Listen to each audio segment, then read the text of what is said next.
नमस्कार, जय हिंद साथियों।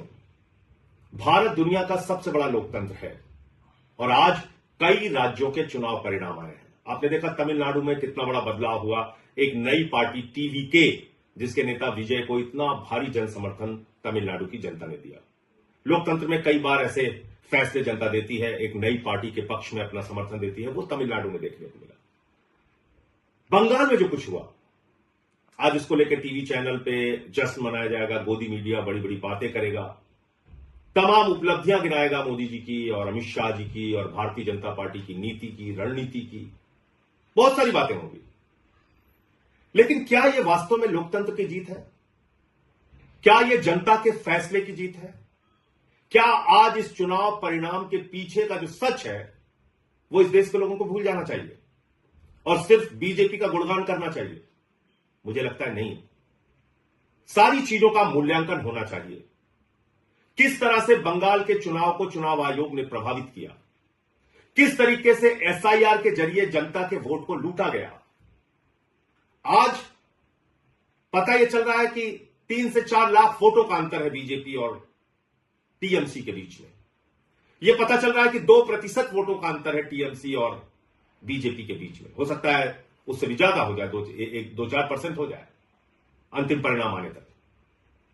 लेकिन क्या यह 2-4% का जो डिफरेंस है यह सही है? यह वास्तव में बीजेपी का चुनाव जीतने का आधार है? क्या सचमुच में इस अंतर के साथ बीजेपी चुनाव जीत सकती थी? नहीं। 3 से 4 लाख वोट का अंतर है, लेकिन 27 लाख वोट लोगों को डालने नहीं दिए गए। और इस काम में माननीय सर्वोच्च न्यायालय का भी फैसला आने में विलंब हुआ और सर्वोच्च न्यायालय का फैसला तो सब लोग सुनकर हैरान थे कि अगली बार वोट दे देना।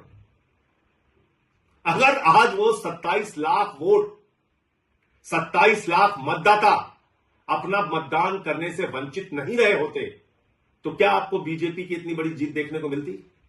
नहीं मिलती। एक अलग तरह का परिणाम आज इस देश के सामने होता। और आज जो बीजेपी जश्न मनाने का काम करेगी, गोदी मीडिया जश्न मनाने का काम करेगी, ज्ञानेश कुमार जश्न मनाने का काम करेंगे, वो नहीं हो पाता। लेकिन दुर्भाग्य से एसआईआर के जरिए लाखों मतदाता, 27 लाख मतदाताओं को वोट के अधिकार से वंचित कर दिया गया।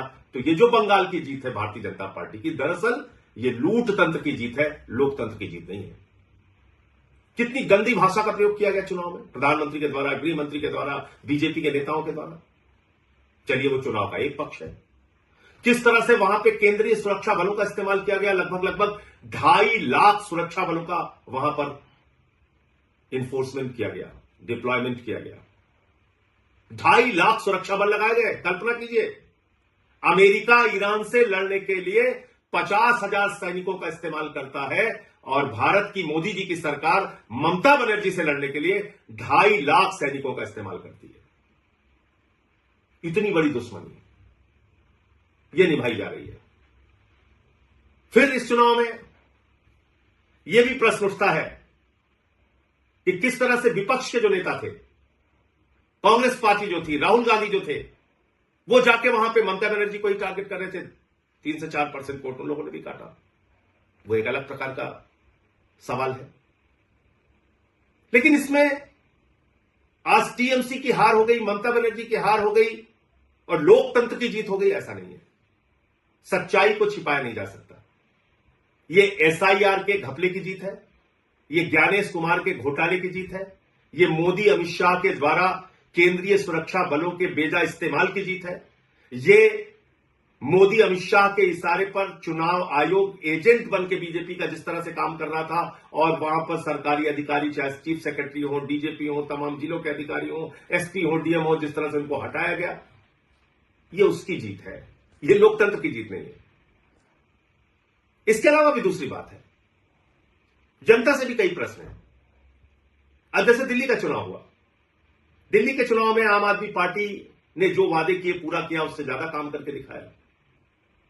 लेकिन अगर आपको प्रधानमंत्री के 2,500 देने के झूठे वादे पर यकीन था तो इसमें गलती आम आदमी पार्टी और केजरीवाल की नहीं थी। आज अगर बंगाल के चुनाव में, पंजाब के चुनाव में या दूसरे राज्यों के चुनाव में भारतीय जनता पार्टी जाती है, झूठे वादे करती है उत्तर प्रदेश के चुनाव में, और उसका मूल्यांकन किए बगैर अगर आप उसको वोट करते हैं तो इसमें उन पार्टियों की गलती नहीं है। हमको भी अपने बारे में सोचना पड़ेगा। पंजाब में हमारी सरकार ने जो वादा किया उससे ज्यादा काम किया, दिल्ली में हमने जो वादा किया उससे ज्यादा काम किया, लेकिन मोदी जी झालमुड़ी खा के चुनाव जीत रहे हैं, झूठे वादे करके चुनाव जीत रहे, कह रहे 3,000 रुपए देंगे। दिल्ली में महिलाओं को 2,500 नहीं दिया, बंगाल में जाके कह रहे 3,000 रुपए देंगे। उनकी नफरत की राजनीति पे अगर आपको गुस्सा नहीं आता, अगर 993 रुपए सिलेंडर का दाम बढ़ जाता है उस पर गुस्सा नहीं आता, चुनाव ठीक खत्म होता है उसके तुरंत बाद, और हम लोग कह रहे थे कि निश्चित रूप से गैस के दाम बढ़ेंगे, 261 रुपए 5 किलो के सिलेंडर का दाम बढ़ गया, पेट्रोल डीजल के भी दाम बढ़ेंगे। लेकिन अगर इन सब बातों से जनता को कोई फर्क नहीं पड़ता तो भारतीय जनता पार्टी को क्यों फर्क पड़ेगा, मोदी अमित शाह को क्यों फर्क पड़ेगा? वो तो अपना ये लूट तंत्र का खेल चलाएंगे और जैसे चाहेंगे देश में महंगाई बढ़ाएंगे, जैसे चाहेंगे पूंजीपतियों को बढ़ावा देंगे, जैसे चाहेंगे सरकारी तंत्र का दुरुपयोग करेंगे, जो उन्होंने बंगाल में किया। ईडी का दुरुपयोग किया, सीबीआई का दुरुपयोग किया, चुनाव आयोग का दुरुपयोग किया, हजारों करोड़ रुपए पानी की तरह बहाए, अधिकारियों की ट्रांसफर पोस्टिंग सस्पेंशन किया, 2.5 लाख वहां पे केंद्रीय सुरक्षा बल लगाए, चुनाव का माहौल बिगाड़ा, जो कुछ भी वो कर सकते थे उन्होंने किया, और बंगाल में बीजेपी आज चुनाव जीत गई।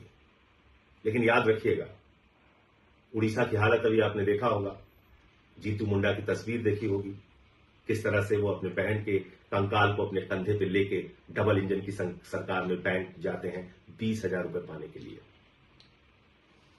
बंगाल में भी अभी आ गए।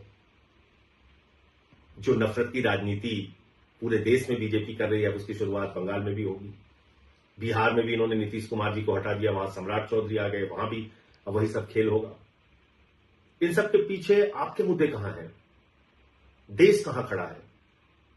अगर आपको इस बात पे गुस्सा नहीं आता कि ट्रंप भारत के प्रधानमंत्री को हर दिन अपमानित करता है, भारत को अपमानित करता है, भारत को नरक कहता है, लेकिन प्रधानमंत्री कुछ नहीं बोलते, अगर आपको इस बात पे भी गुस्सा नहीं आता कि देश का एक हिस्सा मणिपुर जल रहा है और प्रधानमंत्री खामोश है, पड़ोसी राज्यों से भारत के प्रधानमंत्री के रिश्ते अच्छे नहीं है, महंगाई देश में चरम पर है, बेरोजगारी चरम पर है, किसानों की आमदनी दोगुना करने की बात पूरी तरीके से झूठी साबित हुई, काला धन लाने की बात झूठी साबित हुई, और अगर आपको इन सारी बातों पर गुस्सा नहीं आता और राज्य दर राज्य इस तरह से लोकतंत्र को लूट तंत्र में बदलकर चुनाव जीतने का बीजेपी का अभियान जारी रहेगा और हम और आप खामोश बैठे रहेंगे, तो याद रखिएगा, बीजेपी तो अपना रास्ता तय कर रही है, लेकिन लोकतंत्र का इतिहास जब लिखा जाएगा तो उसमें हमको भी कभी माफ नहीं किया जाएगा।